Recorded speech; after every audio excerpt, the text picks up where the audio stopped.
baalu àq bu baax ci retard bi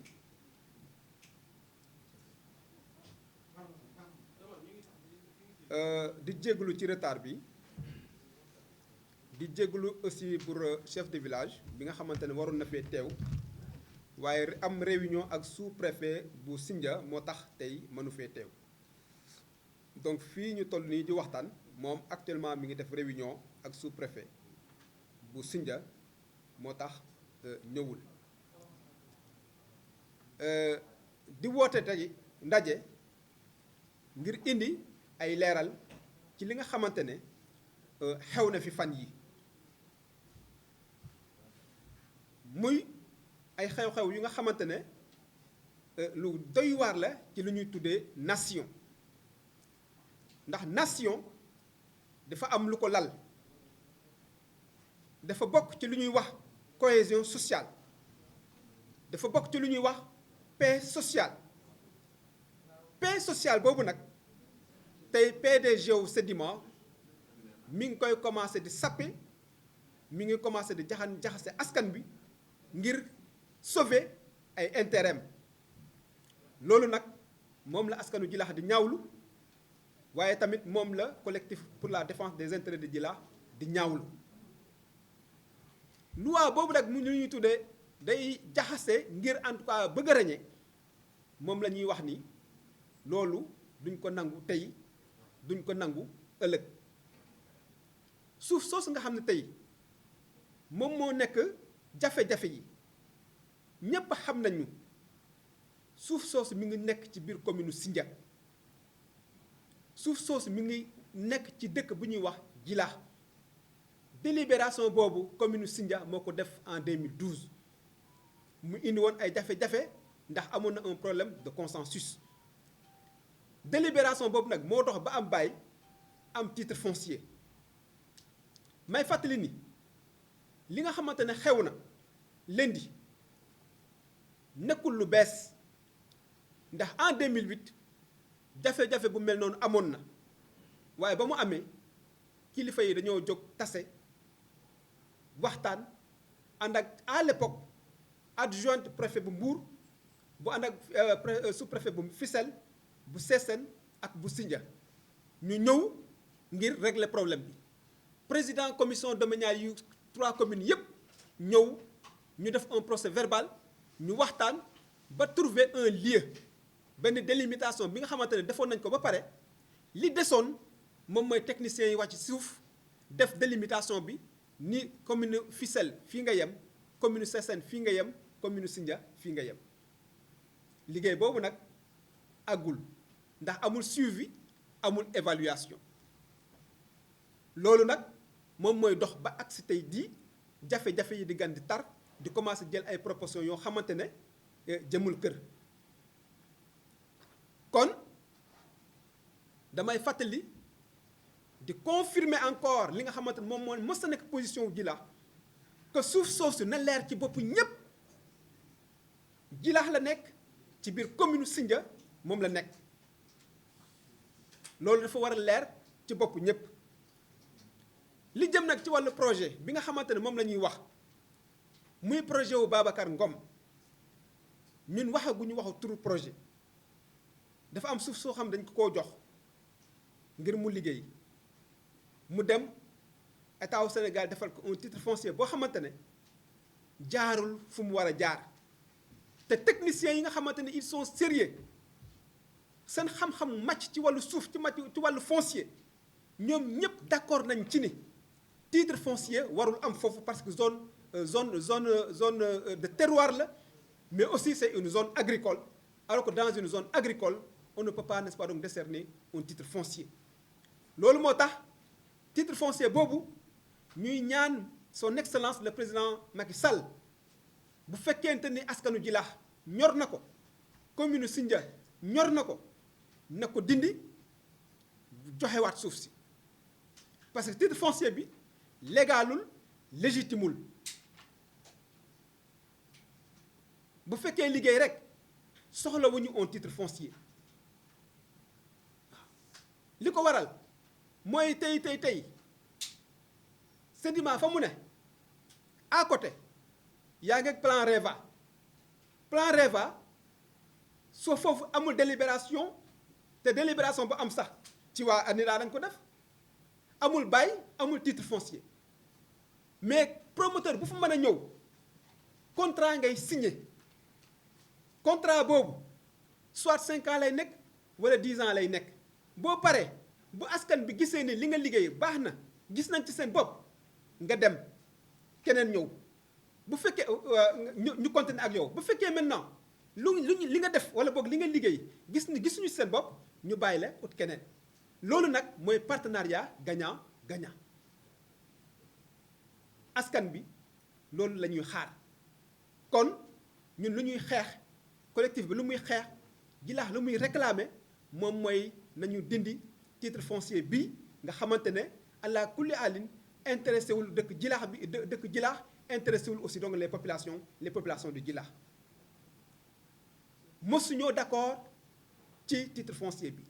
voilà donc balaa ngay d'accord ci projet da ngay d'accord d'abord ci joxalinu suuf si te joxinu suuf si nag Djilakh d'accord ji àndu ci kon loolu moo waraloon ñu ne dinañ dajewaat ak askan bi dajalaat ak mbooloo mi daje ak journalistes yi pour éclaircir population bi opinion nationale ak internationale que li am Djilakh lu metti la te autorités yi nag jot na ñu jël ci seen ay matuwaay ak arrêté préfectoral bi dañu ni loolu dañ koy rafetlu ndax jafe-jafe su amee kilifa bi jóg ngir ut ay solution poser un acte dañ koy rafetlu mais dañu ni waruñu yem ci benn arrêté rek ni fii bu fa kenn laalati lii solution définitive mooy mu yenn ay techniciens DSCOS ñu ngi fi ñeneen ñu ngi fi ñu dem sur le terrain wàcc dem fa nga xamante ne foofu la ñu daje woon en 2008 ci Daaru Guy fa nga xamante ne ñoom foofu la ñu daje woon ñoom autorités yi ñu ne kii na yem fii kii na yem fële kii na yem fii loolu bu ñu ko defee jël seeni responsabilité takk seen fit def ko solution bi jeex c'est la seule solution. beneen bi ci des question bi nga posé sànq ndax 300 hectares yooyu dafa am ñeneen ñu ko moom wala déet ay 75 hectares dama ni suuf soosu ñuy wax tey te mu nekk zone de litige bi suuf soosu mi ngi intégralement dans le périmètre communal de Sindia foofu la nekk moo tax commune Sindia am sañ-sañu def délibération sur 300 hectares mais commune Sindia impacté wul ci benn commune waaw dama ne nag su ngeen demee yéen journalistes yi ngeen wàcc sur le terrain ngeen def enquête ci village yu wër Djilakh yépp ak Ndengaleer ak Kibik ak Kasmas fu mu mën a doon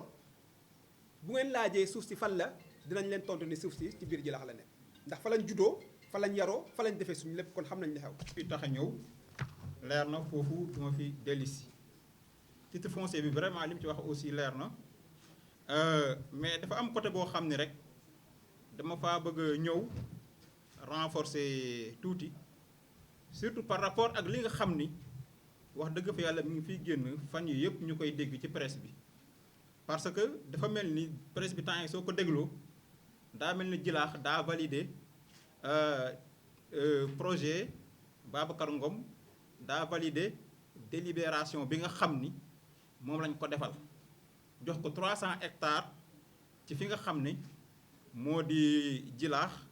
bokk ci commune Sindia loolu nag dañ leen di wax ni tey jii loolu nekkul loo xam ni moom moo am Babacar Ngom bi mu ñëw Djilakh en 2012 dafa indi woon benn projet boo xam ni c'était pour délocaliser l'usine de la sédiment à Djilakh loolu moo ko taxoon a jóg bi muy ñëw nag dafa am assiette foncière bu mu laajoon boo xam ni mi ngi toll ci 500 hectares bi mu demee nag waxtaan ak waaw kii bi conseil rural bi fa nekkoon donc à l'époque mu nekkoon donc Ousmane Lo ak tous les conseils yu ne ko 500 hectares wax dëgg fa yàlla amu fi mais nag ñu waxtaan ba convenir que ñoom mën nañ ko jox 300 hectares ci lañ ñëwee Djilakh pour discuter avec la population de Djilakh ci 300 hectares yooyu noonu population bi ne leen ñun mënuñoo joxe 300 hectares ci délocaliser usine kese population bi dafa bañ ñu dem ñëwaat une troisième fois population bi nanguwul lool léegi nag ci la ñu demee conseillers yi mairie yi ak communauté rurale bi à l'époque parce que temps jamono yooyu noonu communauté rurale moo la woon donc ci lañ dem vraiment waxtaan ci seen biir imposer projet bi imposer ko population bi voté ko à l'unanimité adopté ko fas yéene ko doxal loolu lañ def donc nekkul loo xam ne population Djilakh a ko nangu mais population Djilakh dafa bañoon délivrer 300 hectares à Babacar Ngom donc loolu na leer tey ba ñu lu projet nag mais dafa ni projet bi ñu fiy indi wax dëgg fa yàlla jarul 300 hectares loolu na leer tey leneen li nga xam ne aussi wax dëgg fa yàlla bëgg nañ mu leer mooy projet bi nga xam ni la ñuy wax Babacar Ngom ci lu ñu jàpp mos am projet à Djilakh soo xoolee doxalin bi rek ak li ci xew lépp depuis 2012 ñu jox la suuf exploité woo ko ngay dem di ñëw saa yoo demee da ngay raar lu yàgg ñëwaat ndikatu yoo lu muy raar yëpp mi ngi ut titre foncier ci suuf bi mu demee ba am titre foncier la soog a ñëw gis nga booba xam nga ñu ngi wax ni àll boobu noonu yoonu kenn occupé wu ko woon dara amu fa woon mais loolu relayé nañ ko ci presse bi fan yi passé mais dañ ne loolu du dëgg xam nga lan mooy dëgg ci loola jamono yooya lu teloog 40 paysans amoon nañ fa ay suuf di ko béy waaw délibération yi ñoom ñi ngi fi leneen li nga xam ne aussi vraiment war naa leer mooy ay ñi naan ay àll bi ay bukkee fa nekkoon ak yooyu noonu xam nga fee ay béykat a fa nekk ak ñi nga xam ne dañuy sàmm ñiy sàmm nag il faut ñu soxla zone boo xam ni c'est réservé à ça loolu moo taxoon mu amoon zone boo xam ni am na 40 paysans yu fi prévé ak li nga lépp loo xam ne dafa desoon nit ñi dañ fa doon sàmm mais nekkul loo xam ne kenn occupé wu ko donc loolu il faut nit ñi bàyyi ko di naan paysans yi dañuy ñëw suñu bëggee jël seen suuf pour exploiter ko ñoom ñuy bañ nekkul affaire noonu la demee lépp li fa nekkoon ci suuf ci jamono yooya ña ngi ko doon utiliser population bu soxla woon na ko di ko utiliser donc amalgame boobu noonu dañ ko bëggoon a lever tey ñu xam ni quand même Babacar Ngom li mu jëloon li ñu ko joxoon Djilakh di 300 hectares à l'époque dañ ko doon utiliser c'était utile pour la population de Djilakh donc loolu na leer tey ci bopp ñëpp côté boobu noonu laa bëggoon a ñëw rek renforcer li nga xam ne vraiment moom la Djibril indi woon di leen jaajëfal bu baax